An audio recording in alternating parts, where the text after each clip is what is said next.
Hi buddies. இன்றைய காணொலியில் தமிழ்நாட்டினுடைய தூங்காநகரம் என அழைக்கக்கூடிய மதுரையிலிருந்து ஒரு குறிப்பிட்ட தூரத்தில் அமைந்துள்ள ஒரு அழகிய கிராமத்தில் மாடுபிடி வீரர் ஒருவர் கோரமான முறையில் இறந்த பிறகு ஏற்பட்ட அதிபயங்கர அமானுஷ நிகழ்வை தாங்க முழுமையாக பார்க்க போகிறோம். இன்றைய காணொலியும் கொஞ்சம் கூட சுவாரஸ்யம் மற்றும் திகிலும் குறையாமல் நீங்கள் அப்படியே எதிர்பார்க்கலாங்க. இதுபோன்று உங்கள் வாழ்விலும் ஏதாவது திகில் சம்பவம் நடந்துருந்துச்சுன்னா இந்த மின்னஞ்சலுக்கு அனுப்பலாங்க. ஒருவேளை அது கஷ்டமாக இருந்துச்சுன்னா கீழே டிஸ்கிரிப்ஷனில் இன்ஸ்டாகிராம் லிங்க் கொடுத்துருக்கேங்க. அதில் போயிட்டு ஃபாலோ கொடுத்துட்டு வாய்ஸ் நோட்டாக கூட ஷேர் பண்ணலாங்க. இது வரைக்கும் நம்ம சேனலை சப்ஸ்கிரைப் பண்ணாதவர்களாக இருந்தாலும் சரி, புதிய பார்வையாளர்களாக இருந்தாலும் சரி, சப்ஸ்கிரைப் பண்ணிட்டு பக்கத்தில் இருக்க பெல் பட்டனையும் சேர்த்து கிளிக் பண்ணிக்கோங்க. நான் உங்கள் Afsar. Welcome to Afsar investigation.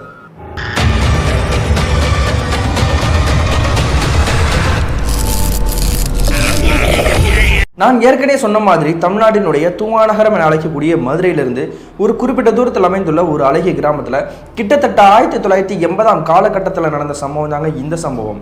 இந்த சம்பவத்தை நமக்கு மின்னஞ்சல் மூலியமாக அனுப்பியது நந்தா அப்படிங்கிறவர் தாங்க. இது இவருக்கு நினைச்சான்னு பார்த்தீங்கன்னா இல்லைங்க, இவருடைய தாத்தாவுக்கு நடந்ததாங்க இந்த சம்பவம். அப்படி என்னாச்சுன்னு பார்த்தீங்கன்னா கிட்டத்தட்ட 1980 காலகட்டத்தில் இந்த மின்னஞ்சலை அனுப்பிய நந்தாவுடைய தாத்தா இருக்கார் இல்லையா, அவருக்கு ஒரு 25 வயசு இருந்திருக்குங்க.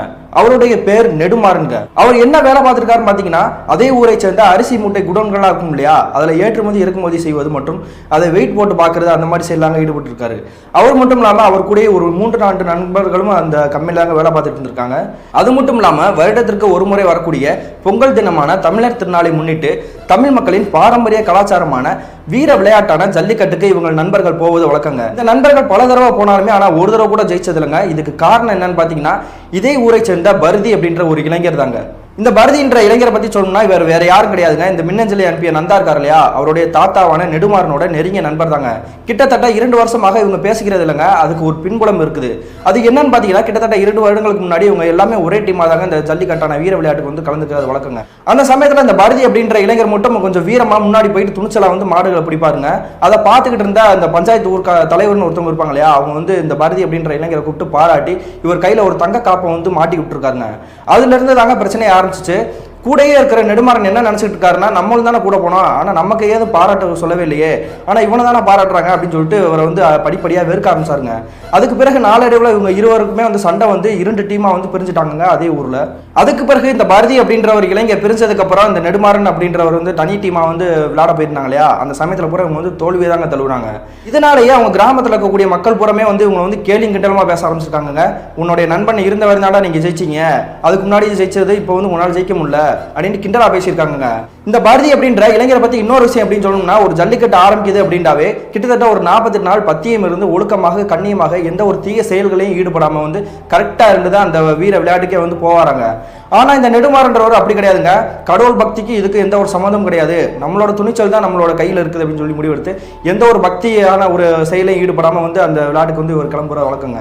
அதே மாதிரி கிட்டத்தட்ட 1980 காலகட்டத்தில் இந்த ஜல்லிக்கட்டு வருடத்துக்கு ஒரு முறையாக வந்து நடக்கும் அப்படின்னு சொல்லிட்டு அறிவிச்சிருக்காங்க.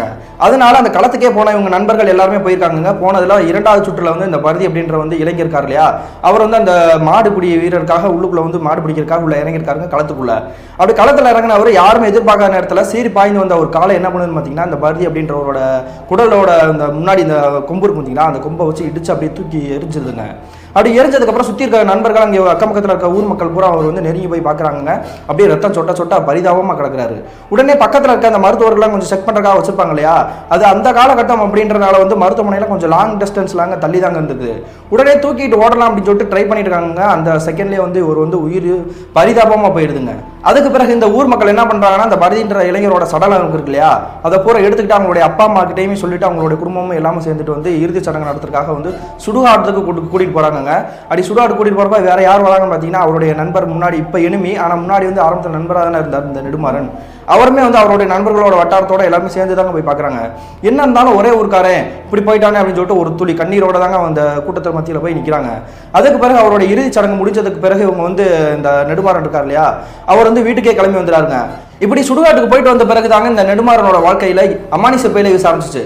அப்படி என்னாச்சுன்னு பார்த்தீங்கன்னா இந்த இறுதி சடங்கெல்லாம் முடிச்சுட்டு அவருடைய நெருங்கிய நண்பர்கள்லாம் இருக்காங்க இல்லையா வட்டாரத்தில், அவங்க எல்லாத்தையுமே நீங்கள் ஒவ்வொருத்தவங்களும் ஒவ்வொரு வீட்டுக்கு போய்க்கோங்கடா, நான் என்னோட வீட்டுக்கு போய் தூங்கிட்டு காலையில் நினைச்சு நம்ம சந்திப்போம் அப்படின்னு சொல்லிட்டு ஒரு வீட்டுக்கே கிளம்பி வந்துடுறாங்க. அப்படி வீட்டுக்கு கிளம்பி வந்தவர் இவரோட வீட்டோட அமைப்பை பற்றி சொல்லணும்னா வீடு வந்து ஓட்டு வீடு தாங்க. முன்னாடி ஒரு வீடு மாதிரி கொஞ்சம் ஒரு கிச்சன் மாதிரி தனியாக ஒரு எடுத்து வச்சிருக்காங்க. பக்கத்தில் ஒரு ஹால் மூட்டை இருக்குது. இன்னும் பக்கத்தில் கொஞ்சம் மாட்டு கொட்டகை மாதிரி ஒரு பட்டி மாதிரி கட்டி வச்சிருக்காங்க. அந்த மாட்டு கொட்டகையில் வந்து ஒரு பசுமாடு ஒரு காளமாடு ஒன்று இருந்துருக்குங்க. அந்த காளமாடு வந்து இவருக்கு வந்து ரொம்ப பழக்கம். சின்ன வயசுலேருந்து எடுத்து வளர்க்குறதுனால இவரை பார்த்தாலே வந்து கொஞ்சம் செல்லமாக நடந்துக்கூடிய ஒரு மாடு தான். அப்படி இருக்கும்பொழுது இவர் வீட்டுக்குள்ளே கால் எடுத்து வைக்க அடுத்த நிமிஷமே அந்த மாடு என்ன பண்ணுதுன்னா அப்படியே உருன்னு அப்படியே மிரளுதுங்க.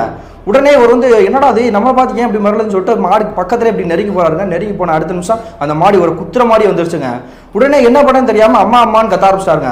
உடனே உள்ளுக்குள்ள வீட்டுக்குள்ள இருக்காங்க இல்லையா அவங்களுடைய அப்பா அம்மா டக்குன்னு வெளியே வந்துடுறாங்க. வெளியே வந்துட்டு என்னப்பா ஏன் இப்படி கத்துற அப்படின்னு சொன்னோடனே அவர் வந்து நடந்த எல்லா விஷயத்தையும் சொல்றாருங்க.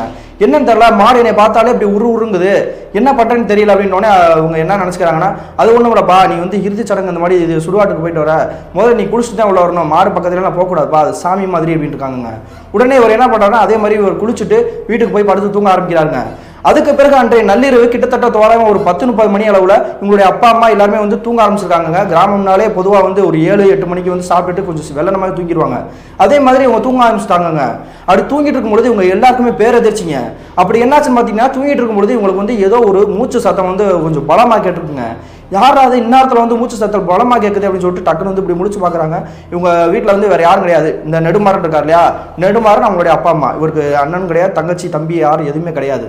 அதனால அவருடைய தனி ஒரு ரூம் பக்கத்தில் இந்த ஓட்டு வீடு பக்கத்தில் இன்னொரு வீடு இவருக்காக அமைச்சு வச்சிருக்காங்க இல்லையா, அந்த இடத்துல படுத்து தூங்கிட்டு இருக்காரு. ஒருவேளை மாடு அப்படி மூச்சு விடுது அப்படின்னு சொல்லிட்டு வந்து நெருங்கி போய் பார்க்குறாங்க. அந்த மாடு எப்பயும் முழுதாக இருந்திருக்குது. உடனே அவங்களுடைய பையனாக தான் இருக்கும் அப்படின்னு சொல்லிட்டு சந்தேகப்பட்டு பக்கத்தில் போய் இவங்க நெருங்கி அந்த கதவை திறந்து உள்ளே போய் பார்க்குறாங்க. உள்ளே போய் பார்த்து அவங்களுக்கு அப்படியே தூக்கி வாரி போட்டுருச்சுங்க. என்னாச்சுன்னு பார்த்தீங்கன்னா அவங்களோட பையன் படுத்துருக்காரு இல்லையா, அவர் இயல்பாக தாங்க படுத்திருக்காரு. அவர் பக்கத்தில் வந்து ஒரு கெட்டவாட ஒரு நாய் செத்து போனா இந்த மாதிரி ஒரு துர்நாட்டம் அடிக்கும், அந்த மாதிரி ஒரு துர்நாட்டம் இப்படி மோசமா அடிச்சிருக்குங்க. உடனே நெடுமாறனோட அம்மா என்ன பண்றாங்கன்னா அவங்களுடைய பையனை வந்து நெடுமாறன் இருக்கார் இல்லையா எழுப்பி பாக்குறாங்க. ஆனால் அவர் எந்திரிக்கவே இல்லை. என்னடா தம்பி உன் மேல ஏதோ கெட்டவாட அடிக்கிறா, எந்திரா அப்படின்றாங்க. அவர் எந்திரிக்க மாதிரி தெரியல. இவங்க எல்லாம் என்ன நினைச்சுக்கிறாங்கன்னா அந்த சுடுகாட்டு போயிட்டு இருந்தார் இல்லையா, அந்த இடத்துல எங்கிட்ட குடிச்சிட்டு கீழே பரண்டு விழுந்திருப்பார் போல, அதனால அப்படி வீசுது அப்படின்னு சொல்லிட்டு அவங்க சாதாரண எடுத்துக்கிட்டு காலையில் எந்திரிச்சுக்கிட்டா அவனை நம்ம பேசிக்கிறோம்னு சொல்லிட்டு முடிவு பண்ணி உங்க வீட்டுக்கே கிளம்பி போயிட்டாங்க அந்த பக்கத்தில் இருக்க அந்த ஹாலுக்கே. அதுக்கு பிறகு மறுநாள் காலையில் விடிச்சதுக்கப்புறம் அவங்களோட பையனை வந்து எழுப்பி என்னடா அது நைட்டு பூரா ஒரு கெட்டவாட அடிச்சிச்சுரா, என்னடா பண்ணிட்டு வந்தா எது குடிச்சிட்டு வந்தியா அப்படின்னு கேட்குறாங்க. ஆனால் அந்த நெடுமாறனுக்கு வந்து ஒன்றுமே புரியலங்க. நான் எதுவுமே பண்ணலையம்மா, நீங்கள் என்னமா சொல்லிட்டு இருக்கீங்க, நான் நல்லா தூங்கிட்டு இருந்தேன், நீங்கள் எழுப்புனது கூட எனக்கு தெரியாது அப்படின்ற மாதிரி சாதாரணமாக பேசியிருக்காருங்க. அதுக்கு பிறகு உங்களுடைய அப்பா அம்மா என்ன பண்ணுறாங்கன்னா சரி ஒன்றும் இல்லையா நீ பாட்டுக்கு உன்னுடைய வேலைக்கு கிளம்பு, இந்த அரிசி கூட போவார் இல்லையா அந்த வேலை கிளம்பு நாங்கள் பார்த்துக்கிறோம்னு சொல்லிட்டு அந்த பேச்சை வந்து அப்படியே விட்டுறாங்க. அதுக்கு பிறகு இந்த நெடுமாறனோட அப்பா அம்மாவுக்கு வாழ்க்கையில் நினைச்சு கூட பார்க்க முடியாத ஒரு நிகழ்ச்சி நடக்குதுங்க. அப்படி என்ன நடந்துச்சுன்னு பார்த்தீங்கன்னா அன்றைய கிழமை தோராயமாக ஞாயிற்றுக்கிழமைங்க. அதனால இந்த நெடுமாறனோட அப்பா என்ன பண்றாருன்னா ஆட்டுக்கறி எடுத்து வந்து சமைக்கலாம் அப்படின்னு சொல்லி முடிவெடுத்து 1.5 கிலோ ஆட்டுக்கறி எடுத்துட்டு வந்து இவர் வந்து சமைக்கிறாருங்க. சமைச்சிட்டு எல்லாருமே சாப்பிட்டுட்டு நெடுமாறன் எப்படி வெளியே போயிருப்பாரு, வெளியே போயிட்டு வந்ததுக்கப்புறம் அவன் சாப்பிட்டுக்கிறான்னு சொல்லிட்டு அவருக்கான சாப்பாடு வந்து ஒதுக்கி வச்சிருக்காங்க. அவருக்கு ஒதுக்கி வச்சது போக கிச்சன்ல வந்து பார்த்தீங்கன்னா ஆல்ரெடி 1.5 கிலோ எடுத்து வச்சிருக்காங்க. அதனால கறி வந்து மிச்சமான நிறைய இருக்குது, நைட்டுக்கும் இருக்குது, அப்படி எடுத்து வச்சிருக்காங்க. அதுக்கு பிறகு இவங்க வந்து அவங்களுடைய வேலையில வந்து ஈடுபட்டு இருக்காங்க. நெடுமாறன் நினைச்ச மாதிரியே வந்து ஒரு மணி நேரத்தில் வந்து வீட்டுக்கு கிளம்பி வந்துறாரு. வீட்டுக்கு வந்தவர் என்ன பண்றாருன்னு பார்த்தீங்கன்னா அந்த கிச்சனுக்குள்ள உட்காந்துக்கிட்டு அவருக்கு ஒதுக்கி வச்ச அந்த சாப்பாடு இல்லையா அதை சாப்பிட்டுட்டு இருக்காருங்க. சாப்பிட்டுட்டு இருக்கும்போது இவங்க எல்லாருக்குமே வந்து ஒரு பெரிய சந்தேகங்க. என்னடாச்சு எப்பவுமே நம்ம பேசிட்டு தான் போவான், வேற யார்ட்ட எதுவும் சண்டை போட்டானா ஐம்பாட்டு ஊரு அப்படின்னு சொல்லிட்டு அந்த கையிலேயே போற அப்படியே அவுத்து தூக்கி எரிஞ்சிட்டு ஐம்பாட்டு கிறுக்கு மாதிரி போறானே அப்படின்னு சொல்லிட்டு அவங்க சந்தேகப்பட்டு என்ன பண்றாங்கன்னா அவங்க அம்மா வந்து என்னடா பண்ணிட்டு இருக்கா அப்படின்னு சொல்லிட்டு உள்ள நைஸா யதார்த்தமா எட்டி பாக்குறாங்க. எட்டி பார்த்து அவங்களுக்கு பேரதிர்ச்சிங்க. என்னாச்சுன்னு பார்த்தீங்கன்னா இந்த நெடுமாறன் இருக்காரு இல்லையா அப்படியே இந்த கறிச்சட்டியை மொத்தமாக எடுத்துட்டு நைட்டு சேர்த்து வச்சிருந்தாங்க இல்லையா அந்த சாப்பாடு மொத்தமாக எடுத்து போட்டு அவர் பாட்டு சாப்பிட்டுட்டு இருக்காருங்க. அப்படியே லெஃப்ட் கையில் போட்டுக்கிட்டு என்னடா அது இப்படி பண்ணிட்டு இருக்க, உனக்கு என்ன பசிக்குதுன்னா சொல்ல வேண்டியதுனா அதுக்காக ஏன்டா மொத்த கறி காலி பண்ணுற, உடம்புக்கு கெட்ட பேருண்டா அப்படின்னு சொல்லி சொன்னோடனே அவங்களுடைய அப்பாவுக்கும் காது கெட்டுச்சுங்க. உடனே அவங்க அப்பா வந்து பக்கத்தில் நெருங்கி வந்துட்டாரு. என்னடா பண்ணிட்டு இருக்க, குடிச்சிட்டு எதுவும் வந்திருக்கா அப்படின்னு சொல்லி மறுபடியும் அவர் அதே சந்தேகத்துல கேட்கிறாரு. முந்தைய நாள் வந்து அவர் அதே மாதிரி சந்தேகத்துல கேட்டார் கெட்டவாட அடிக்குது அப்படின்னு இருப்பார். இப்பயும் அதே மாதிரி தாங்க கேட்கிறாரு. உடனே நெடுமாறன் எந்த வார்த்தையுமே சொல்லாம பேசாம போங்க எனக்கு பசிக்குது, வேற ஏதாவது கறி இருந்தா கொண்டு வாங்க அப்படின்னு சொல்லிட்டு ஒரு மறுபடியும் ஒரு ஆக்ரோஷமான குரலை சொல்லியிருக்காங்க. உடனே இதை கேட்டு அவங்க அப்பா அம்மா என்ன நினைச்சுக்கிறாங்கன்னா உனக்கு கிறுக்கு பிடிச்சிருச்சு போல அதான் இந்த மாதிரி பண்ணிக்கிட்டு இருக்கான், அது சாப்பிட்டு தொலையட்டும் நைட்டு வேற ஏதாவது செஞ்சுக்கோ அப்படின்னு சொல்லிட்டு அவங்களுடைய அப்பா அம்மா சத்தம் போட்டுட்டு இதேமே இயல்பாக நடந்துக்கிட்டு அவங்க வந்து வெளியே கிளம்பி போயிறாங்க. ஆனால் அதுக்கு பிறகு கிட்டத்தட்ட ஒரு 2 நாட்களுக்கு பிறகு இந்த வீட்டில் ஆன்மா இருக்குது அப்படின்றத உறுதிப்படுத்தக்கூடிய ஒரு நிகழ்வு நடக்குதுங்க. அது எப்படின்னு பார்த்தீங்கன்னா, கிட்டத்தட்ட ஒரு 2 நாட்களுக்கு பிறகு இந்த நெடுமாறனோட அப்பா அம்மா இருக்காங்க இல்லையா, அவங்களுக்கு தெரிஞ்ச ஒரு வயசான பாட்டி ஒருத்தவங்க வந்திருக்காங்க. அவங்க வந்து சுழுக்கெடுக்கிறதுல வந்து கொஞ்சம் பேர் போன ஆளு. அவங்க வந்து உங்களோட வீட்டுக்கு வந்திருக்காங்க. அப்படி வீட்டுக்கு வந்தவங்க என்ன பண்ணுறாங்கன்னா, உங்களோட வீட்டில் வந்து கொஞ்சம் தண்ணி வாங்கி குடிக்கலாம் அப்படின்னு சொல்லிட்டு தாகமாக இருக்குமான்னு கேட்காங்க. உடனே தண்ணி கொண்டு வந்ததை இவங்க இந்த வீட்டு வாசல் வெளியே நின்றுக்கிட்டு வாங்கி குடிக்கலாம் அப்படின்னு சொல்லி அந்த பாட்டி முயற்சி பண்ணுறாங்க. முயற்சி பண்ணிட்டு இருக்கும்போது திடீர்னு என்னாச்சுன்னு தர்றாங்க. உடனே அந்த தண்ணி செம்ம வந்து ஓங்கி தட்டி விட்டுருக்காங்க. தட்டி விட்டதுக்கப்புறம் உடனே உங்களுடைய நெடுமாறனோட அப்பா அம்மா என்ன பண்ணுறாங்கன்னா, என்னம்மா நீங்கள் திடீர்னு தண்ணி கேட்டுட்டு இப்போ தட்டி விடுறீங்க அப்படின்னு கேட்டோன்னே இவங்க என்ன சொல்கிறாங்கன்னா, இந்த வீட்டில் ஏதோ துர்சக்தி இருக்குது, அதனால் உங்கள் குடும்பத்துக்கே ஆபத்து, ஒழுங்காக அந்த துர்சக்தி என்ன அப்படி ஏது அப்படின்னு சொல்லி பார்த்து நீங்கள் அதுக்கான வழியை வந்து கண்டுபிடிங்க, இல்லைன்னா உங்கள் எல்லாருக்குமே வந்து மரண பயத்தை காட்டிடும் அப்படின்னு சொல்லிட்டு அவங்க வந்து கொஞ்சம் ஆக்ரோஷமாக பேசுகிறாங்க. உடனே அவங்க அப்பா அம்மாவுக்கு வந்து எதுவுமே புரியலை. நெடுமாறனோட அப்பா அம்மாவுக்கு எதுவுமே புரியலை. உடனே என்ன கேட்குறாங்கன்னா, நீங்கள் எதுவுமே சொல்கிறது எனக்கு தெரியறமா, நீங்கள் என்ன சொல்கிறீங்க ஒன்றும் புரியல, கொஞ்சம் தெளிவாக சொல்லுங்க அப்படின்னு சொன்னதுக்கப்புறம் அந்த வயதான முதியவர் இருக்காங்க இல்லையா, அவங்க என்ன சொல்கிறாங்கன்னா, இதுக்கு மேலே என்னால் எதுவும் சொல்ல முடியாது, உங்கள் குலதெய்வத்தை தேடி நீங்கள் போங்க, உங்களுக்கு நல்ல வழி பிறக்கும் அப்படின்னு சொல்லிட்டு அந்த வயசான முதியவர் இருக்காங்க இல்லையா, அவங்க வந்து அப்படியே அந்த வீட்டை விட்டு கிளம்பி போயிடறாங்க. இந்த வயதான பாட்டி வந்து இந்த விஷயத்த சொன்னதுக்கப்புறம் அவங்களுடைய அப்பா அம்மாவுக்கு வந்து பெரிய குழப்பங்க. என்ன அது இப்படி சொல்லிட்டு இருக்காங்க, நம்மளோட பையனும் நடவடிக்கை பூரா சரியில்லை, ஒருவேளை அவங்க சொல்கிற மாதிரி எதுவும் காத்து கருப்பது இந்த வீட்டில் அண்டி இருக்குமோ அப்படின்னு சொல்லிட்டு ஏகப்பட்ட குழப்பங்க. அதுக்கு பிறகு வந்து இவங்க யதார்த்தமாக நம்ம வந்து குலதெய்வம் கோயிலுக்கு போகிறப்ப வந்து நம்ம பொங்கல் வச்சு இது மாதிரி பார்த்துக்குவோம், இப்போ கொஞ்சம் இந்த விஷயத்தை விட்டுட்டு நம்ம வந்து வேலையில் ஈடுபடுவோம் அப்படின்னு சொல்லிட்டு இதை விட்டுறாங்க. அதுக்கு பிறகு என்ன பண்ணுறாங்கன்னு பார்த்தீங்கன்னா, உங்களோட பையன் இருக்காரு இல்லையா நெடுமாறன், அவர் வந்து வேலைக்கு போகாமல் லீவ் போட்டிருக்காருங்க. லீவ் போட்டதுக்கப்புறம் அவங்களுடைய அம்மா வந்து கேட்காங்க, என்னப்பா ஏன் வேலை போல அப்படின்னு சொன்னோடனே அவர் என்ன சொல்கிறாருன்னா, இல்லைம்மா எனக்கு உடம்பு முடியல, கை உடம்புலாம் 4-5 பேர் அடிச்சு போட்ட மாதிரி ரொம்ப வலிக்குது, அதனால நான் வேலை போல அப்படின்னு சொல்கிறாங்க. அன்றைய நாள் வந்து இவங்க அசால்ட்டாக விட்டுட்டாங்க. ஆனால் கிட்டத்தட்ட ஒரு வார காலகட்டமாக வந்து ஒரு வேலைக்கே போகாமல் வீட்டிலே இருந்திருக்காருங்க. இதை பார்த்துட்டு இருந்தால் அவங்களுடைய அப்பா அம்மா வந்து, என்னடா ஏன் பிரச்சனை, உனக்கு என்ன பிரச்சனை அப்படின்னு கேட்டிருக்காங்க. இவர் வந்து எனக்கு உடம்பு இல்லை, என்னன்னு தெரியல, ரொம்ப பெயினாக இருக்குது, அதனால் நான் வேலைக்கு போகல அப்படின்ட்டு இருக்காருங்க. அதன் பிறகு அந்த கம்பெனி, இந்த அரிசி குடோனில் இருக்கக்கூடிய அந்த ஓனர் இருப்பார் இல்லையா, அவர் வந்து தவணை கொடுக்கக்கூடிய ஒரு ஆள் தாங்க. இவங்களுடைய வீட்லையும் தவணை வாங்கியிருக்காங்க. அந்த நபர் உங்கள் வீட்டுக்கே தேடி வந்துடுறாங்க. அப்படி தேடி வந்துட்டு உங்கள் பையனுக்கு உடம்பு இல்லைன்றனால லீவ் போட்டிக்க, அதனால் நான் பெஸ்ட்டாக எடுத்துக்கல, உடம்பு சரியானதுக்கப்புறம் வரட்டும் அப்படின்னு சொல்லிட்டு இவங்ககிட்ட ஆறுதல் சொல்லிட்டு அவரும் கிளம்பி போயிடறாங்க. அப்படி கிளம்பி போனதுக்கப்புறம் இந்த நெடுமாறன் இருக்கார் இல்லையா, அவருடைய நண்பர்கள் ஒரு 4-5 பேர் இருக்காங்க இல்லையா, அதே கம்பெனியில் வளர்க்கக்கூடியவங்க, அவங்க ஞாயிற்றுக்கிழமை அதுமா இவரை தேடி வந்திருக்காங்க. அப்படி தேடி வந்தவங்க நான் நெடுமாறனை பார்த்துட்டு, என்னடா வீட்டுக்குள்ளே அடங்கி கிடைக்கிற, நம்ம தோப்புக்குள்ளே போய் விளையாண்டுட்டு வரும்டா, சும்மா தானே இருக்கிற, வாராவின்னு கூப்பிட்டுருக்காங்க. ஆனால் நெடுமாறன் என்னால் வர முடியாது, நான் வரல அப்படின்ட்டு இருக்காங்க. உடனே நெடுமாறனோட அப்பா அம்மா என்ன பண்ணுறாங்கன்னா, ஏடா எப்போ பார்த்தாலும் வீட்டுக்குள்ளே அடைஞ்சு கிடக்கிற, உன்னுடைய நண்பரோட கொஞ்சம் வெளியே போயிட்டு வாடா, அப்போ தான் உன்னுடைய மைண்ட் வந்து ரிலீஃப் ஆகும் அப்படின்னு சொல்லிட்டு ஒரு ஆறுதல் சொல்லி ஒரு அனுப்பிச்சு வச்சிருக்காங்க. அதன் பிறகு இந்த நெடுமாறன் என்ன பண்ணுறாங்கன்னா, அவருடைய நண்பர்களோட சேர்ந்து அந்த தோப்புக்கே போயிட்டு கிணறு பக்கத்தில் இருக்குது குளிக்கலாம் அப்படின்னு சொல்லிட்டு பக்கத்தில் நெருங்கி போயிருக்காங்க. அப்படி நெருங்கி போனதுக்கப்புறம் சுற்றி இருக்கக்கூடிய அந்த நண்பர்கள் இருக்காங்க இல்லையா, அவங்க ஒரு விஷயத்தை பார்த்துட்டு அப்படியே பேரதிர்ச்சியில் உறைஞ்சு போய் நிற்கிறாங்க. அப்படி என்னாச்சுன்னு பார்த்தீங்கன்னா, இந்த நெடுமாறன் இருக்கார் இல்லையா, அவர் நின்றுட்டு இருக்கும்பொழுது இந்த சுற்றி இருக்க நண்பர்கள் பூராமே வந்து ஒரு விஷயத்தை நோட் பண்ணியிருக்காங்க.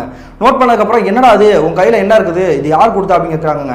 உடனே இந்த நெடுமாறன் வந்து அந்த கையை அப்படியே மறைச்சிக்கிட்டு விடுக்குன்னு இப்படி பிடிங்கிட்டு ஒரு மாதிரி கையை பின்னாடி கைக்கு பின்னாடி இப்படி கட்டினா அப்படி அந்த மாதிரி கட்டி வச்சுட்டு இருக்காங்க. நீ என்னத்தை மறைச்சிருக்கா, ஒழுங்கா சொல்கிறா அப்படின்னு சொல்லியிருக்காங்க. அப்போதான் இவர் வந்து நெடுமாறன் வந்து எதுவுமே சொல்லவே இல்லை. உடனே இந்த சுற்றி இருக்க நண்பர்கள் கூட, நீ என்ன பண்ணிட்டு இருக்க, என்ன தப்பு பண்ணுற அப்படின்றது தெரிஞ்சிச்சுடா, இது உனக்கு பெரிய பிரச்சனை ஆயிரும் அப்படின்னு சொல்லிட்டு இவங்க நண்பர்கள் வட்டாரத்தில் பூரா திட்ட ஆரம்பிச்சிட்டாங்க. அப்படி திட்டிட்டு இருக்கும்பொழுது யார் நினச்சி கூட பார்க்க முடியாத நேரத்தில் திடீர்னு இந்த நெடுமாறன் என்ன பண்ணிட்டாருன்னா, ஒரு ஆக்ரோஷமான குரலில் சுற்றி இருக்கக்கூடிய அந்த நண்பர்களை ஒருத்தர் வந்து கண்ணத்தை சேர்த்து ஓங்கி பலாருன்னு ஒரு அடி விட்டுருக்காருங்க. அடிச்சு அடுத்த நிமிஷமே கிணறு பக்கத்தில் இருக்கு இல்லையா, அந்த கிணறுக்குள்ளே போய் விழுந்திருக்காருங்க. விழுந்தவர் வந்து கீழே படிக்கட்டு முன்னாடி இருக்குல்ல, அந்த படிக்கட்டில் இடிச்சு கால் வந்து அப்படி கீழே மடங்கி விழுந்திருக்காருங்க. உடனே சுற்றிக்கக்கூடியவங்க வந்து தோப்பில் இருக்கக்கூடிய வந்து எல்லாருமே வந்து அந்த கீழே விழுந்த நபரை வந்து மேலே தூக்கி வந்து போட்டாங்க. போட்டதுக்கப்புறம் பார்த்தா அந்த கால் வந்து ஒரு கால் பயங்கரமாக அடிபட்டுருக்குங்க. கால் நடக்கவே முடியாது அப்படின்ட்டாங்க. உடனே உங்களுடைய பேரண்ட்ஸ் இருக்காங்க இல்லையா, நெடுமாறனோட அப்பா அம்மா, அவங்க கிட்ட போய் சொல்ல எல்லா விஷயத்தையுமே போய் சொல்லிட்டாங்க. உன்னுடைய பையன் வந்து இந்த மாதிரி தள்ளி விட்டான், பெரிய பிரச்சனை ஆயிடுச்சு, கால் அவனால் நடக்கவே முடியாது, இதுக்கு நஷ்ட ஈடா நீங்கள் தான் ஏதாவது செய்யணும் அப்படின்னு சொன்னதுக்கப்புறம் அவங்க வந்து பேசி சமாளித்து அதுக்கப்புறம் இந்த நெடுமாறன் வந்து சத்தம் போட்டு வீட்டுக்கே கூப்பிட்டு வந்துட்டாங்க. அப்படி வீட்டுக்கு வந்த நெடுமாறனா அவங்களுடைய அப்பா அம்மா வந்து சத்தம் போட ஆரம்பிச்சாங்க. என்னடா நீ வெளியே போனால் ரிலீஃப் ஆயிருப்பா அப்படின்னு சொல்லிட்டு வெளியே அனுப்பிச்சா நீ அங்கேயே போய் ஏதாவது ஒன்று ஒம்பு பண்ணிட்டு வந்துட்டியாடா அப்படின்னு சொல்லி சத்தம் போட்டு நீ வெளியே போனா அப்படின்னு சொல்லிட்டு வீட்டிலே இருடா அப்படின்னு சொல்லியிருக்காங்க. ஆனால் அன்றைய இரவு அவங்க யாருமே நினச்சி பார்த்துருக்க மாட்டாங்க. வாழ்நாளில் நினச்சி கூட பார்க்க முடியாத ஒரு காட்சியை அன்றைய இரவு தோராயமாக நள்ளிரவு 12 மணி நேரத்தில் பார்க்குறாங்க. அப்படி என்னாச்சுன்னு பார்த்தீங்கன்னா, கிட்டத்தட்ட தோராயமாக நள்ளிரவு நேரத்தில் இவங்க தூங்கிட்டு இருக்கும் பொழுது இவங்க அப்பா அம்மா வந்து பக்கத்தில் ஒரு ஹால் இருக்குது, இவர் தனியாக தான் தூங்கிட்டு இருப்பாரு. அப்படி தூங்கிட்டு இருக்கும்பொழுது உங்களுக்கு வந்து யாரோ அலற மாதிரி ஒரு சத்தம் கேட்குதுங்க. அலறதுனா வேற யாரும் கிடையாது, அவருடைய பையனோட குரலில் தான் அலற மாதிரி சத்தம் கேட்குது. உடனே அவங்களுடைய அப்பா அம்மா வந்து டக்குன்னு முடிச்சுட்டு அவங்க 2 பேருக்குமே மாறி மாறி கேட்டுக்கிறாங்க. என்னது நம்மளுடைய பையன் கத்திரமா இருக்குது, ஒருவேளை உடம்பு இல்லைனால எதுவும் பிரச்சனை அப்படின்னு சொல்லிட்டு பக்கத்தில் போய் இந்த அவங்களுடைய ரூம் இருக்கு இல்லையா, அதில் போய் நெருங்கி போய் பார்க்குறாங்க. நெருங்கி போய் பார்த்து அவங்களுக்கு தூக்கி வாரி போட்டுருச்சுங்க. அப்படி என்னாச்சுன்னு பார்த்தீங்கன்னா, இந்த நெடுமாறன் அப்படியே படுத்துக்காரு இல்லையா கட்டில, அவருடைய நெஞ்சு மேலங்க ஒரு கருகருன்னு கரிய உருவங்க. அவருடைய நெஞ்சு மேலே ஏறி உட்காந்துக்கிட்டு பிடிச்சி அப்படியே கழுத்தை பிடிச்சிட்டு அமுக்கிட்டு இருக்குங்க, கொள்ற மாதிரி ட்ரை பண்ணிட்டு இருக்குது. இதை பார்த்து அவங்களுக்கு என்ன பண்ற ஏது பண்றதுன்னு தெரியாம அப்படியே வேர்த்து விட அதே இடத்துல போய் அப்படியே நின்றுட்டு இருக்காங்க. உடனே என்ன பண்றாங்கன்னா என்ன பண்ணணும்னு தெரியாம சுத்தி இருக்கக்கூடிய அந்த பக்கத்துல கூட்டியிருப்பாங்க இல்லையா, அவங்கள கூட கூப்பிட்டு சத்தம் போட்டு கூப்பிட ஆரம்பிச்சிட்டாங்க. கூப்பிட்டதுக்கப்புறம் அவங்க எல்லாருமே வந்து என்னம்மா என்னாச்சு அப்படின்னு சொல்லிட்டு பக்கத்துல வந்து நெருங்கி இருக்காங்க. நெருங்கி வந்து அடுத்த நிமிஷம் அந்த ரூமோட அந்த கதவு ஜன்னல் இருக்கு இல்லையா, அதில் வந்து உள்ள எட்டி போய் பார்த்துருக்காங்க. ஆனா அந்த இடத்துல யாருமே இல்லை. அவங்களோட பையன் வந்து இயல்பான நிலைமையில தான் இருக்காரு. ஆனா கைகால் வந்து கொஞ்சம் இழுத்துக்கிட்டு கிடக்கிற மாதிரி ஃபிக்ஸ் வந்த மாதிரி இருக்காரு. உடனே கதவை உடச்சிக்கிட்டு உள்ளுக்குள்ள போய் நுழைஞ்சிட்டு அவங்களுடைய பையனை வந்து என்னப்பா என்னாச்சுன்னு கேட்டிருக்காங்க. அவர் வந்து அலறி அடிச்சுக்கிட்டு அப்படியே என்னென்னமோ உளறி இருக்காருங்க. அதுக்கு பிறகு ஒண்ணுமில்லப்பா கனவு தான் அப்படின்னு சொல்லிட்டு இவங்க இருக்கக்கூடிய ரூம் இருக்கு இல்லையா, அங்கேயே கூட்டு வந்து நீங்க எங்க கூட படுப்பா காலையில பேசிக்க அப்படின்னு சொல்லிட்டு அவங்க வந்து வீட்டுக்கே கூட்டு வந்துட்டாங்க. அதுக்கு பிறகு அன்றைய இரவு பூரா அவங்களுடைய பையனை தூங்க வச்சுட்டு இவங்க யாருமே தூங்கவே இல்லைங்க. விடிய முடிச்சிருந்து மறுநாள் காலையில் விடிஞ்சதுக்கு அப்புறம் அவங்களுடைய அக்கா பக்கத்தில் இருப்பாங்க இல்லையா, அவங்கள்ட்ட பூரா விசாரிச்சிருக்காங்க. உடனே அவங்க என்ன சொல்றாங்கன்னா, உங்களோட பையனோட உடம்புல காத்துக்கரை பண்ணிருக்குன்னு நினைக்கிறேன், இல்லைன்னா இந்த பையன் இப்படி பண்ண மாட்டான், எனக்கு ரொம்ப தப்பாப்படுது, நீங்க உங்க குலதெய்வ கோயிலுக்கு நீங்க போறது நல்லது அப்படின்றாங்க. அப்பதாங்க இந்த நெடுமாறனோட அப்பா அம்மாவுக்கு ஒரு விஷயம் புரிதட்டுது. ஒரு கிட்டத்தட்ட ஒரு 3-4 நாட்களுக்கு முன்னாடி வந்து ஒரு வயதான பாட்டி வந்து இவங்க வந்து சொன்னாங்க இல்லையா, இங்கே வந்து காத்து கருப்பு இருக்குது, நீங்கள் குலதெய்வம் கோயிலுக்கு போயிட்டு வாங்க அப்படின்ட்டு. அப்பயுமே நம்ம போகாம விட்டுட்டோம், அது பெரிய பிரச்சனையை உண்டாக்கிருச்சு, நம்ம கண்டிப்பாக போகிறது நல்லது அப்படின்னு சொல்லி ஒரு முடிவு எடுக்கிறாங்க. அப்படி கோயிலுக்கு போகலான்னு முடிவு எடுத்து அவங்களுடைய பையன் நெடுமாறன் இருக்கார் இல்லையா, அவரை கூட்டிக்கிட்டு வீட்டோட வாசலை தாண்டி ஒரு செகண்ட் கூட வந்திருக்காதுங்க. அடுத்த நிமிஷமே இவங்க யாருமே எதிர்பார்க்காத பேரடி விழுவுதுங்க. அப்படி என்னாச்சுன்னு பார்த்தீங்கன்னா, இவங்க வீட்டில் வளர்த்துட்டு இருக்க அந்த கண்டு இருக்கு இல்லையா, காளை கண்டு, அந்த காளை வந்து அப்படி சீறி பாய்ந்து வந்து அவர் கயிறுல கட்டியிருக்காங்க. அந்த கயிறை அவுத்துட்டு இவருடைய குடல்லே குத்திடுதுங்க. குத்துன அடுத்த நிமிஷமே அவர் வந்து அப்படி ரத்தம் சொட்ட அப்படி கீழே விழுந்துறாங்க அந்த நெடுமாறன்றவர். உடனே அவங்களுடைய அப்பா அம்மா என்ன பண்றாங்கன்னா, அந்த நெடுமாறன்றவர் வந்து இப்படி தூக்கிறாங்க. உடனே சுத்தி இருக்கவங்க பூரா பாக்குறாங்க, அந்த மாடு வந்து அப்படி வெறிச்சுக்கிட்டு ஒரு மாதிரி அப்படி ஒரே குத்துற மாதிரி ட்ரை பண்ணிருக்குங்க. அதுக்கு பிறகு இவங்க என்ன பண்றாங்கன்னா, அந்த மாடை வந்து பக்கத்தில் இருக்கக்கூடிய அந்த இடத்துல வந்து கட்டையிலே வந்து கட்டி போட்டுட்டு இந்த நெடுமாறன்றவர் வந்து பக்கத்தில் இருக்கக்கூடிய மருத்துவமனைக்கு வந்து கூட்டிட்டு போறாங்க. அப்படி மருத்துவமனை கூட்டிட்டு போயிட்டு மறுபடியும் அவங்க இந்த செக்கப் எல்லாமே முடிஞ்சுட்டு உடனே அந்த மருத்துவர்கள் என்ன சொல்றாங்கன்னா, ஒன்றும் பிரச்சனை இல்லை, ஜஸ்ட் மிஸ், இல்லைன்னா உயிரை போயிருக்கும், காப்பாத்தியாச்சு, உங்க பையன் வந்து கிட்டத்தட்ட ஒரு 6 மாதம் 5 மாதம் வந்து வீட்டிலே இருக்கிற மாதிரி தான் வரும் அப்படின்னு சொன்னதுக்கப்புறம் உங்களுடைய பையன் நெடுமாறன் இருக்கார் இல்லையா, அவர் கூப்பிட்டுக்கிட்டு அப்படி வீட்டுக்கு வந்துடுறாங்க. அப்படி வீட்டுக்கு வந்ததுக்கப்புறம் கிட்டத்தட்ட 1 வருடமாக வந்து அவர் வீட்டிலே தாங்க இருந்திருக்காரு. அப்படி வீட்டில் இருக்கும்பொழுது நள்ளிரவு நேரத்தில் வந்து எந்திரிக்கிறது, யாரோ என்னை போட்டு அடிக்கிறா அப்படின்றது, குடலுக்கு கீழே வந்து அப்படியே வலிக்குது அப்படின்ற கதறது, அந்த மாதிரி செயலை தாங்க ஈடுபட்டுட்டே இருந்திருக்காரு தொடர்ந்து. அப்படி உடம்பு முடியாதனால கிட்டத்தட்ட 1 வருட காலமாக அவருடைய வீட்டை தாண்டி வெளியே வரலங்க இந்த நெடுமாறன்கிறவர். அப்படி வெளியே வராதனால அவருடைய நண்பர்கள் வந்து இவரை போய் பார்க்கவே இல்லைங்க. என்ன காரணம் பார்த்தீங்கன்னா, அவருடைய நண்பர்கள் பேசிட்டு இருக்கும்போது தானே அவர் வந்து கிணறுல தள்ளி விட்டாரு. அதை நினைச்சுக்கிட்டு இவர் போய் யாருன்னு போய் பார்க்குறாங்க. அதுக்கு பிறகு உங்களுடைய இந்த நெடுமாறனோட அப்பா அம்மா வந்து அந்த நண்பர்கள் இருக்காங்க இல்லையா, அவங்ககிட்ட போயிட்டு எல்லாத்தையும் சொல்லியிருக்காங்க, அவனுக்கு உடம்பு முடியலப்பா, அவன் வந்து வேணும்னே பண்ணிக்க மாட்டான், அவன் ஏதாவது தப்பு பண்ணி தான் மன்னிச்சுக்கோங்க அப்படின்னு சொன்னதுக்கப்புறம் உங்களுடைய ஃப்ரெண்ட்ஸ் இருக்காங்களே வட்டாரத்தில், அவங்க எல்லாருமே ஒன்று கூடி அவங்க அந்த நெடுமாறனை போய் பார்க்கலாம் அப்படின்னு சொல்லி முடிவு எடுக்கிறாங்க. அப்படி நெடுமாறனை போய் பார்க்கலாம்னு சொல்லிட்டு அவருடைய வீட்டுக்குள்ள நுழைஞ்சிட்டு அவர் போய் அவர் கட்டில படுத்துக்காரு இல்லையா, அப்படி பார்த்து அவங்களுக்கு தூக்கி வாரி போட்டுருச்சுங்க, ஈரக்கூட நடுங்கி போச்சுன்னு தான் சொல்லணும். அப்படி என்னாச்சுன்னு பார்த்தீங்கன்னா, இந்த நெடுமாறனை பொறுத்தவரையும் கட்டுக்கோப்பான உடலமைப்பு கொண்டவர் தாங்க, கொஞ்சம் தைரியமானவர், கொஞ்சம் பாரிகட்டாக இருக்கக்கூடிய ஆள் தான். ஆனால் அவர் வந்து இந்த 1 வருட காலகட்டத்தில் வந்து அவர் மெலிஞ்சு போய் எலும்பு தோலுமா வந்து ஒரு மாதிரி சதப்பிடிப்பே இல்லாமல் அப்படியே ரொம்ப ஒரு மெலிஞ்சு போய் ஒல்லியாக இருந்திருக்காங்க. இதை பார்த்து அவங்களுடைய நண்பர்களுக்கு பூரா அப்படியே தூக்கி வாரி போட்டுருச்சுங்க. என்னடா அது, உன் உடம்பா இது, நீயா இது, உன்னை இத்தனை நாளாக பார்க்க முட்டோம்டா அப்படின்னு சொல்லிட்டு ஓன்னு அழுகுறாங்க. அதுக்கு பிறகு அந்த நெடுமாறன்றவர் வந்து அப்படியே பரிதவிச்சு போய் பேசுறாங்க, என்னை மன்னிச்சுக்கோடா, அன்னைக்கு வேணுமே பண்ணல, என்ன நடந்துச்சுன்னு எனக்கே தெரியலடா, என்னோட உடம்பு இப்படி மாறிட்டே இருக்கடா, நான் என்ன பண்ணணும்னு எனக்கே தெரியல, என்ன பண்றேன்னு ஒன்றும் புரியல அப்படின்ட்டு அவர் வந்து அவருடைய ஆதங்கத்தை பூரா அவங்களோட நண்பர்கள்கிட்ட வந்து கொட்ட ஆரம்பிச்சிருக்காங்க. அப்படி நெடுமாறனோட நண்பர்கள் பேசிட்டு இருக்காங்க இல்லையா, அப்படி பேசிட்டு இருக்கும்பொழுது ஒரு விஷயத்தை வந்து அவங்க நோட் பண்ணிக்காங்க. நோட் பண்ண அடுத்த நிமிஷமே உங்களுக்கு வந்து பேரதிர்ச்சி. என்னாச்சுன்னு பார்த்தீங்கன்னா, அந்த சமயத்துலையுமே இந்த நெடுமாறனோட கையை தாங்க பார்த்துருக்காங்க. டேய், நீ இன்னும் திருந்தலையாடா, இதை கழட்டலையாடா அப்படின்னு கேட்குறாங்க. உடனே அந்த நெடுமாறன்றவர் வந்து அவருக்கு கண்கள் சிவக்க அவருடைய தோற்றமே வந்து மாற ஆரம்பிச்சிருக்குங்க. அப்படி பல்ல நரன்னு கடிச்சிட்டு ஒரு மாதிரி ஆக்ரோஷமான தோணியில் வந்து வெளியே போங்கடா அப்படின்னு சொல்லி கத்த ஆரம்பிச்சிருக்காருங்க. இதை பார்த்துட்டு இருந்தா அவங்களுடைய அப்பா அம்மா என்ன பண்ணுறாங்கன்னா, மறுபடியும் ஏன்பா அவனை டென்ஷன் பண்ணுறீங்க, நீங்கள் வந்தீங்கன்னா ஆறுதல் பண்ணுவீங்கன்னு பார்த்தா நீங்கள் டென்ஷன் பண்ணிட்டீங்களப்பா அப்படின்னு சொல்லிட்டு அந்த நண்பர்களை போட்டு சத்தம் போட்டு வெளியே கூப்பிட்றாங்க. அப்படி வீட்டை தாண்டி 4-5 அடி தான் எடுத்து வச்சிருப்பாங்க. எடுத்து வச்ச அவங்களுடைய நண்பர்களுக்கு வந்து பெரிய குழப்பம். இவன் வந்து நெடுமாறன் வந்து சாதாரணமா இல்லடா, அவனுக்கு ஏதோ ஒரு காத்துக்கார படிச்சிருக்குன்றது வந்து கட்டாயமா தெரியுது. இதை வந்து அவங்களுடைய அப்பா அம்மாவுக்கு நம்ம எப்படி புரிய வைக்கிறது அப்படின்னு சொன்னதுக்கப்புறம் அவங்க பூரா என்ன பண்றாங்கன்னா, அவங்களுடைய அப்பா அம்மா இருக்காங்க இல்லையா, அவங்களை கூப்பிட்டு உங்கள்கிட்ட முக்கியமான ஒரு விஷயம் பேசணும் அப்படின்னு சொல்றாங்க. சொன்னதுக்கப்புறம் அவங்களுடைய நெடுமாறனோட அப்பா அம்மா வந்து உங்க நண்பர்கள் பக்கத்தில் வந்து நெருங்கி வராங்க.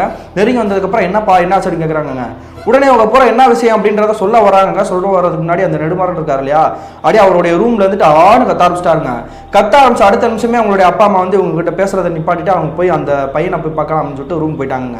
உடனே உங்களுடைய நண்பர்கள் பூரா என்ன பண்ணுறாங்கன்னா நம்மளை பேசவே விட மாட்டேங்குதுரா, இதுக்குமே நம்ம ஒன்றும் பண்ண முடியாது அப்படின்னு சொல்லிட்டு மறுபடியும் பக்கத்தில் நெருங்கி போயிட்டு அந்த நெடுமாறன் உங்களை கோபமா பார்வையால் பார்த்தா கூட பரவாயில்ல, நீங்கள் குலசாமி கோயிலுக்கு போயிட்டு வந்துருங்க, அதே உங்களுக்கு நல்லது அப்படின்னு சொல்லிட்டு உங்களுடைய நண்பர்கள் பூராமே வந்து விவரம் தெரியாமல் இருந்தாலுமே அந்த செயலை சொல்லிட்டு தாங்க அவங்க அந்த வீட்டை விட்டு கிளம்பி வந்திருக்காங்க.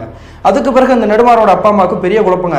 என்னடா அது யாரை பார்த்தாலும் குலசாமி கோயில் போ அப்படின்னு சொல்லி சொல்கிறாங்க, இதில் ஏதோ ஒரு பெரிய விஷயம் இருக்குது அப்படின்னு சொன்னதுக்கப்புறம் அவங்க பூரா என்ன பண்ணுறாங்கன்னா இவங்களோட குலதெய்வமான பாண்டி முனி தாங்க. மதுரையில் நிறைய பேருக்கு தெரிஞ்சிருக்குங்க, ரொம்ப ஃபேமஸான ஒரு கோயில் பாண்டி முனீஸ்வரர், பேய்களை அடக்கி ஆளக்கூடிய ஒரு சாமின்னு சொல்லுவாங்க. அந்த பாண்டி முனீஸ்வரர் கோயிலுக்கே வந்து இவருடைய நெடுமாறன்றவர் வந்து வலுக்கட்டாயமாக வந்து கூட்டிகிட்டு போகலாம் அப்படின்னு சொல்லி முடிவெடுத்துட்டாங்க. என்ன காரணம் பார்த்தீங்கன்னா இவர் வந்து இயல்பாக கூப்பிட்டுருக்காங்க, ஆனால் இந்த நெடுமாறன்றவர் வந்து என்னால் வரவே முடியாது அப்படின்னு சொல்லிட்டு ஒத்த காலில் நின்றுருக்காருங்க. அதுக்கு பிறகு இந்த நெடுமாறனோட அப்பா அம்மா அவங்களுடைய உறவினர்களாக கூட்டிட்டு வலுக்கட்டாயமாக அவரை குண்டுகட்டா தூக்கி அந்த காரில் போட்டுட்டு அதே இந்த பாண்டி முனீஸ்வரர் கோயிலுக்கே கூட்டிட்டு போறாங்க. அப்படி கோயிலுக்குள்ள போனது கோயில் பூசாரிக்கு முன்னாடி வந்து இவர் வந்து உட்காந்துறாருங்க. அந்த நெடுமாறன்றவர் உட்கார்ந்ததுக்கு அப்புறம் அவர் ஒரு சில பூஜைகள் பண்ணி இந்த ரிச்சுவல் ஸ்டடின்னு சொல்லுவாங்க இல்லையா, அந்த பூஜையெல்லாம் தொடர்ந்து பண்ண ஆரம்பிக்கிறாங்க. பண்ண ஆரம்பிச்ச அடுத்த நிமிஷமே அவருடைய உடம்புல வந்து அந்த ஆன்மா வந்து இறங்கிடுதுங்க. அதுக்கு பிறகு அவங்க எல்லாருக்குமே தெரிஞ்சிருக்கு நம்மளோட பையனோட உடம்புல இத்தனை நாளாக வந்து ஆன்மா இருந்திருக்குது. ஏன்னா கிட்டத்தட்ட ஒரு வருடமா வந்து இவருக்கு வந்து ஆன்மா இருக்குதா இல்லையா அப்படின்றது வந்து உங்களுக்கு யாருமே தெரியலங்க. உடம்பு முடியாம தான் நம்மளோட பையன் இருந்திருக்கா அப்படின்னு தான் சொல்லி நினைச்சிட்டு இருந்திருக்காங்க. ஆனா அந்த சமயத்துல தாங்க இவங்களுக்கு கண்கூடா பார்த்திருக்காங்க உங்களுடைய பையனை வந்து ஒரு ஆன்மா தான் ஆக்கிரமிப்பு பண்ணிருக்கு அப்படின்ட்டு. உடனே இந்த கோயில் பூசாரி வந்து கேட்கறாங்க, யார் நீ, உனக்கு என்ன வேணும்னு கேட்கறாங்க. உடனே இந்த ஆன்மா வந்து என்ன சொல்லுது அப்படின்னு பார்த்தீங்கன்னா, என்னோட பேர் பரதி, நான் இந்த பையனோட ஊரை சேர்ந்தவன் தான், இவன் என்னோட நெருங்கிய நண்பன் தான். அதுக்கு பிறகு நாங்கள் 2 பேருமே வந்து பேசாமல் வந்து பிரிஞ்சுட்டோம். நான் திடீர்னு வந்து மாடு முட்டி இறந்து போயிட்டேன். இறந்ததுக்கப்புறம் என்னோட அப்பா அம்மா வந்து என்னால் பார்க்க முடியலன்னு ரொம்ப வருத்தப்பட்டு இருந்தேன். நான் அப்படி இறந்துட்டு இருக்க அடுத்த நிமிஷம் வந்து இந்த நெடுமாறன் இருக்காரு இல்லையா, அவர் என்ன பண்ணியிருக்காருன்னா உண்டான ஒரு பொருளை வந்து ஒரு கையில் எடுத்து வச்சுக்கிட்டாரு போலங்க. அதனால வந்து இந்த பூசாரிக்கிட்ட அந்த ஆன்மா வந்து எல்லா விஷயத்தையும் சொல்லுதுங்க. அதை என்கிட்ட கொடுக்க சொல்லிருங்க, கொடுத்துட்டா நான் அவனை விட்டுறேன், இல்லைனா இன்னும் கொஞ்ச நாளில் வந்து உன்னை நான் கொண்டுட்டே போயிடுவேன் அப்படின்னு சொல்லி மிரட்டல் தோணியில் சொல்லுதுங்க. உடனே கோயில் பூசாரி என்ன சொல்கிறாருன்னா, நீ சொன்ன மாதிரியே உன்னுடைய பொருளை வந்து கொண்டு வந்து வைக்க சொல்கிறேன், அவனுடைய உடம்புல விட்டு போயிரு, நீ எப்போ போவோம் அப்படின்னு கேட்குதுங்க. உடனே கோயில் பூசாரி சொன்னதுக்கப்புறம் அந்த ஆன்மா என்ன சொல்லுதுன்னா, 2 நாள் கெடு கொடுங்க, 2 நாளில் வந்து இந்த உன்னுடைய பொருளை வந்து திருப்பி கொடுத்துட்டாங்கன்னா நான் விட்டு போயிடுவேன், இல்லைன்னா இவனை வந்து உயிரோட எடுத்துகிட்டு போயிடுவேன் அப்படின்னு சொல்லிட்டு அந்த ஆன்மா வந்து அவருடைய உடம்புல விட்டு போயிருதுங்க. அதுக்கு பிறகு மயங்கி வந்ததுக்கப்புறம் கிட்டத்தட்ட ஒரு 5 நிமிஷம் கழிச்சு அந்த நெடுமாறன்றவர் வந்து கண்ணை முழிச்சிடாருங்க. முடிச்சதுக்கப்புறம் அந்த கோயில் பூசாரி வந்து ஒரு நெடுமாறன்றவர் வந்து திருன்னு முடிச்சிருக்காருங்க.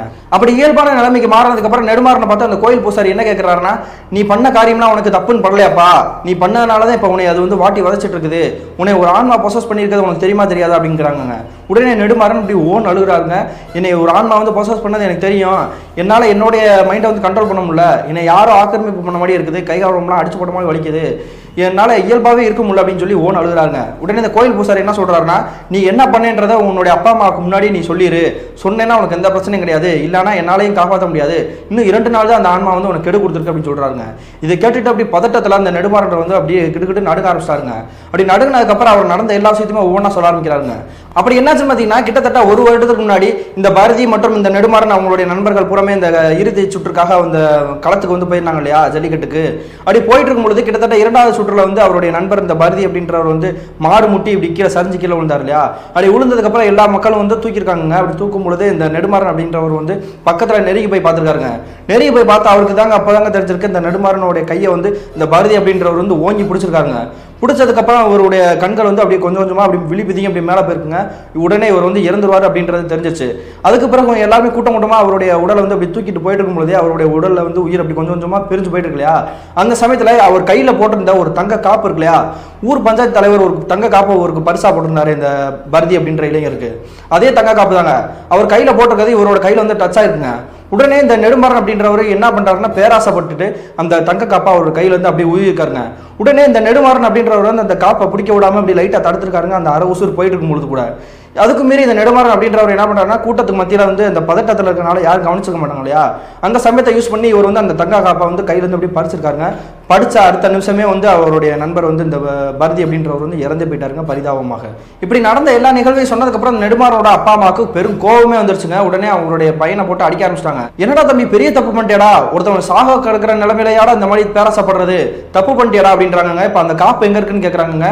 உடனே இந்த நெடுமாறன் அப்படின்றவர் கையை தூக்கி காட்டுறாங்க. உடனே இதை சுற்றி பார்த்துட்டு அவங்களுடைய அப்பா அம்மா அந்த கோயில் பூசாரி வந்து அப்படி பார்த்துட்டு மிரண்டு போயிட்டாங்க. அவங்களுக்கு அப்படி கிட்டுக்கிட்டு நடுக்க ஆரம்பிச்சிருச்சு. என்ன காரணம் பார்த்தீங்கன்னா, அவரோட கையில தாங்க இப்போ வரைக்கும் இந்த தங்க காப்பை வந்து போட்டே இருந்திருக்காரு. இதை பார்த்துட்டு தாங்க அவங்களுடைய நண்பர்கள் வந்து அந்த கிணறுல தோப்புல கூட பேசுவாங்க இல்லையா, என்னடா பண்ணி வச்சிருக்கா, இதெல்லாம் தப்புடா அப்படின்னு சொன்னது கூட அந்த காப்பா பார்த்துட்டு தாங்க சொல்லியிருக்காங்க. அதே மாதிரி அவங்களுடைய நண்பர்கள் வந்து அவங்களுடைய வீட்டுக்கு வந்துட்டு ஒரு முடியாமல் கிடக்கிறாருன்னு வந்து பார்க்க வந்தப்போ கூட வந்து கேட்டிருப்பாங்க, என்னடா அது இன்னும் நீ இது கழட்டாமையா இருக்கா அப்படின்னு கேட்டது புறமே இந்த தங்க காப்பை பற்றி தாங்க அவங்க விசாரிச்சிருப்பாங்க. அடுத்த நிமிஷமே அவருடைய உடம்புல வந்து அந்த ஆன்மா வந்து பொசஸ் பண்ணி அதோடைய ஆக்கிரசமான ஒரு குரல் வந்து பேச ஆரம்பிச்சிருக்குங்க. இப்படி சொன்னதுக்கப்புறம் அந்த கோயில் பூசாரி வந்து உடனே என்ன சொல்கிறாருன்னா, தம்பி நீ பெரிய தப்பு பண்ணிட்ட, இந்த ஆன்மா வந்து உனக்கு 2 நாள் கெடு கொடுத்துருக்குது, ஒழுங்கா அந்த காப்பை கொண்டு போய் அது இருக்கக்கூடிய இடத்துல வந்து ஒழுங்கா கொடுத்துரு, அப்படி இல்லைன்னா உனக்கு உயிரே போயிருப்பா அப்படின்னு சொல்லி மிரட்டி இருக்காருங்க. உடனே உங்களுடைய அப்பா அம்மா வந்து என்ன பண்ணுறாங்கன்னா, தம்பி சாமி சொல்கிறத கேளுப்பா, இதுக்கு மேலே வந்து உனக்கு யாருமே ஹெல்ப் பண்ண போகிறது கிடையாது அப்படின்னு சொன்னதுக்கப்புறம் அவங்களுடைய குலதெய்வமான பாண்டி முனீஸ்வரர் வந்து ஒரு அர்ச்சனையை போட்டுட்டு வேண்டிட்டு இவங்களுடைய வீட்டுக்கே கிளம்பி வந்துட்டாங்க. அப்படி வீட்டுக்கு கிளம்பி வந்ததுக்கப்புறம் அன்றைய இரவே வந்து இவங்க என்ன பண்ணுறாங்கன்னா, வெயிட் பண்ணக்கூடாது, 2 நாள் அவகாசம் கொடுத்தனாலுமே அது வந்து மனுஷன் கிடையாது, ஆன்மா, என்ன வேணாலும் பண்ண காத்திருக்கோம் அப்படின்னு சொல்லி முடிவெடுத்து உங்களுடைய அப்பா அம்மா என்ன பண்ணுறாங்கன்னா, நள்ளிரவு நேரத்திலேயே அந்த சுடுகாட்டுக்கு கிளம்பி போகிறாங்க. அப்படி சுடுகாட்டுக்கு போன பிறகு இந்த பரதின்ற இளைஞரை வந்து அடக்கம் பண்ணிப்பாங்க இல்லையா, அந்த சமாதிக்கே நெருங்கி போயிடறாங்க. நெருங்கி போனதுக்கப்புறம் அவர் சொன்ன மாதிரியே இந்த பூசாரி சொன்னார் இல்லையா, அந்த காப்பை வந்து பசு வச்சிருப்பா அப்படின்ட்டு, அதே மாதிரி இந்த நெடுமாறன் அப்படின்றவர் இந்த தங்க காப்பை கையிலேருந்து கழட்டுறாருங்க. கழட்டி அந்த குழியை வந்து கொஞ்சம் நல்லா தோண்டி உள்ளுக்குள்ளேயே வச்சுறாருங்க. வச்சுட்டு கொஞ்சம் கூட அந்த மண்ணை வந்து மூடுறக்கான ட்ரை பண்ணிக்காங்க. அடுத்த நிமிஷமே சூறாவளி மாதிரி ஒரு காற்று அடிச்சிருக்குது. உடனே சுற்றி இருக்கவங்களுடைய அப்பா அம்மா வந்து இப்படி மிரண்டே போயிட்டாங்க. என்ன பண்ணுறதுன்னு தெரியாமல் அப்படியே தகச்சு போய் நிற்கிறாங்க. அடுத்த நிமிஷம் அந்த காப்பை வந்து வச்சிருந்தாங்க இல்லையா, அது பக்கத்தில் இருந்த மண்கள் பூரா தானாகவே ஆட்டோமேட்டிக்காக மூடி அந்த குழியை வந்து தானாக மூடிருக்குங்க. இதை பார்த்து அவங்களுக்கு அப்பயே தெரிஞ்சிருச்சுங்க, இது ஆன்மா தான் கண்டிப்பாக அவங்களுக்குள்ள இருக்குது அப்படின்ட்டு. உடனே அவங்க பூரா என்ன பண்ணிக்காங்கன்னா, அப்படி கண்ணீர் விட்டு வேண்ட ஆரம்பிச்சுக்காங்க இந்த பரதி அப்படின்ற இளைஞரை பார்த்து. அந்த பரதி அப்படின்ற இளைஞரை பற்றி சொல்லணும்னா அவர் கொஞ்சம் நல்ல மனிதர் தாங்க, கடவுள் பக்தி உள்ளவர் தான். கடவுள் பக்தி இல்லாமல் எந்த ஒரு செயலுமே ஈடுபட மாட்டார், தீய செயலில் ஈடுபடக்கூடிய ஆள் கிடையாது. அப்படி இருக்கிறதுனால இது இப்போ இந்த நிகழ்வுகள் புறமே உங்களுடைய அப்பா அம்மாவுக்கு வந்து தெரியுங்க. ஏன்னா ஆரம்பத்தில் வந்து இந்த நெடுமாறனும் அந்த பரதின்றவரும் நண்பர்களாக தானே இருந்திருக்காங்க. திடீர்னு இப்படி சண்டை ஆயிடுச்சு, அதனால தான் இப்படி பிரிஞ்சு போயிட்டாங்க அப்படின்றனால வந்து வருத்தப்பட்டு, நீ என் பிள்ளை தான்டா, உன்னை நாங்கள் மிஸ் பண்ணிட்டோம், என்னுடைய ஆன்மா வந்து சாந்தி அடையண்டா அப்படின்னு சொல்லிட்டு வேண்டிட்டு, என்னுடைய பையனை வந்து ரொம்ப மன்னிச்சுக்கூடா, நாங்களும் மன்னிப்பு கேட்டுக்கிறோம், இது எங்களுக்கு முன்னாடி தெரிஞ்சிருந்தா அந்த காப்பை வந்து முன்னாடி வைக்க சொல்லியிருப்போம், இது எதுவுமே எங்களுக்கு தெரியாது அப்படின்னு சொல்லிட்டு அவங்களுடைய சமாதியில் நின்று மனமூர்க வேண்டியிருக்காங்க. அப்படி வேண்டினது பிறகு உங்களுடைய அந்த பையன் இருக்காரு நெடுமாறன், அவர் கூட்டிட்டு வீட்டுக்கே கிளம்பி வந்துடுறாங்க. அப்படி வீட்டுக்கு கிளம்பி வந்து நள்ளிரவு நேரத்தில் தோராயமாக தூங்கிட்டு இருக்காங்க. அந்த நேரம் பார்த்தா 2 மணி. அப்படி தூங்கிட்டு இருக்கும்பொழுது இந்த பரதியோட நண்பர் இந்த நெடுமாறன் இருக்கார் இல்லையா, அவருக்கு வந்து நள்ளிரவு நேரத்தில் கனவு வந்திருக்குங்க. அந்த கனவுல என்ன வந்திருக்கு பார்த்தீங்கன்னா, ஒரு சுடுகாட்டில் தனியாக நடந்து போயிட்டு இருக்காங்க. நடந்து போயிட்டு இருக்கும்போது அவருடைய நண்பரான இந்த இறந்து போனார் இல்லையா பரதி, அவர் வந்து பக்கத்தில் நெருங்கி வந்திருக்காருங்க. நெருங்கி வந்து அவர் வந்து அப்படியே கை செய்ய காட்டுற மாதிரி சிரிச்சுக்கிட்டே அவரை பார்த்துட்டு சிரிச்சுட்டு ஒரு ஆனந்தமாக போனா இப்படி இருக்கும், அந்த மாதிரி பண்ணிட்டு அவர் வாட்டு இப்படி நடந்து போயிருக்காருங்க. அதுல இருந்து டக்குன்னு கனவுல இருந்து முடிச்சிருக்காருங்க. முடிச்சதுக்கப்புறம் அவங்களுடைய அப்பா அம்மா கிட்ட போய் விஷயத்த சொல்லியிருக்காருங்க. இந்த மாதிரி கனவுல வந்து எப்பவுமே நீ பயமுறுத்துற மாதிரி தான் தெரியும், ஆனால் இந்த முறை வந்து சிரிச்சுட்டு போனா என்னை மனுஷன் தான் நான் நினைக்கிறேன் அப்படின்னு சொல்லிட்டு ஓன்னு அழுதுருக்காருங்க. அதுக்கு பிறகு உங்களுடைய அப்பா அம்மா என்ன பண்ணிருக்காங்கன்னா, அவர் ஆறுதல் படுத்தி வந்து அவரோட செயலை வந்து வேலையில் வந்து ஈடுபட ஆரம்பிச்சிருக்காங்க. இந்த சம்பவம் நடந்து கிட்டத்தட்ட ஒரு 2-3 நாட்களுக்கு பிறகு அவருடைய அந்த வேலை இருக்கு இல்லையா, குடோன், அரிசி குடோனுக்கே வேலை போயிட்டாருங்க. வேலை போனவருக்கு அவருக்கு ஆரம்பத்தில் உடல் எப்படி இருந்துச்சோ அதே மாதிரியே போக போக படிப்படியாக ஒரு 6 மாத காலத்திலே அவர் வந்து முன்னேறி வந்துட்டாராங்க. இந்த சம்பவத்தில் வந்து எந்த ஒரு பொய்யும் சொன்னது கிடையாது, எந்த ஒரு குடிப்பழத்துக்கும் போனது கிடையாது, எல்லாருமே அன்பா தான் பார்ப்பேன் அப்படின்னு சொல்லி உங்க தாத்தா சொன்னதா சொல்லி இந்த நந்தா அப்படின்றவர் இந்த மின்னஞ்சலை அனுப்பி முடிச்சிருக்காருங்க. இந்த மின்னஞ்சலை அனுப்பிய நந்தாவுக்கு ஒரு நன்றியை சொல்லிக்கலாங்க. இந்த சம்பவத்துல வந்து நம்ம தெரிஞ்சுக்க வேண்டியது என்னன்னா, பேராசை பெருநஷ்டம் தாங்க சொல்லணும். இதை எத்தனையோ கதைகள்ல எத்தனையோ வாழ்க்கையில நம்ம அனுபவத்தாலேயே கற்றுக்கிட்டு இருக்கோங்க. பேராசைன்னு ஒன்று பட்டோம்னா அது வந்து நம்ம கண்டிப்பா நஷ்டமா தாங்க முடியும். சின்ன ஒரு விஷயமா இருந்தாலுமே அது நமக்கான பொருளாக இருக்கணும், நமக்கான செய்கையா இருக்கணும். அடுத்தவங்க மேல ஆசைப்படுறது, அடுத்த பொருள் மேல ஆசைப்படுறது, அடுத்த பொண்ணுங்க மேல ஆசைப்படுறது, இந்த மாதிரி தவறான செயலில் வந்து ஈடுபட்டோம் அப்படின்னா பின்னாடி காலம் வந்து நமக்கு அழிவு காலமாக தாங்க மாறும் அப்படின்னு சொல்லி இந்த சம்பவத்தை வந்து சொல்லி முடிச்சுக்கிறேங்க. மீண்டும் இது போன்ற தரமான சுவாரஸ்யமான த்ரில்லான நிகழ்வுடன் நான் உங்களை சந்திக்கும் வரை அப்சர்.